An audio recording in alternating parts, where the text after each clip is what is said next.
Hey, I'm Dr. Susanna Bozzoni, and today we're going to talk about your weight. Yes, when you get on the scale, that dreaded day for many of us, but what does it mean in terms of your body composition? Because you know very well that not all weight is bad. So weight is broken down into two things. It's broken down into your fat. Of course, many of us really don't like that and don't want a lot of that for a lot of good reasons. But it's also broken down into your fat-free mass. And that fat-free mass represents a lot of really important things, right? Your muscle, we want more of that, yes. And so if we gain muscle, we will gain weight, of course. We have water, we want that. If we're super dehydrated, we might weigh a little bit less. We don't want to be dehydrated.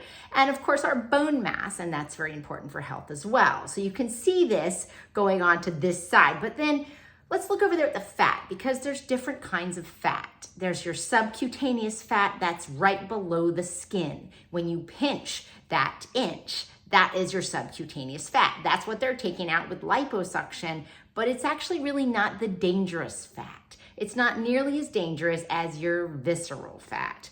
And your visceral fat is really represented most accurately by a number of things, by your waist circumference.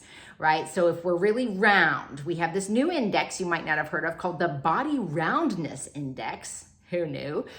But another way we look at an estimate of visceral fat is your waist circumference to height ratio. What does that mean? So if you are, let's say, 70 inches, then your waist should be less than 35 inches. We want that to be less than half.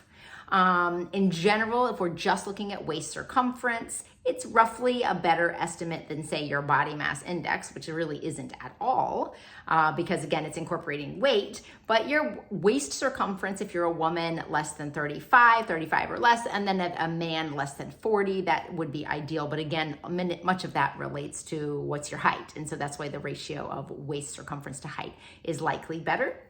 And of course, there's other ways. In addition to the roundness index, you could, of course, get a body DEXA scan where you look at your fat. And depending on when that body DEXA and what capabilities that body DEXA has, it might give you a android to gynoid fat ratio, and knowing that, the gynoid fat, that fat that we hold in our hips, is not as dangerous generally as in our waist. So that gives us kind of an overall estimate of the kind of fat. And now I want to break that down further, because the bigger question is, how can we prevent from getting that subcutaneous fat to spill over into visceral fat? Because that visceral fat is the dangerous stuff. What visceral fat means is that it's spilled over within the abdomen, and then you get fat spillover into, say, your liver, in the forms of triglycerides, if you've seen that on your cholesterol panel.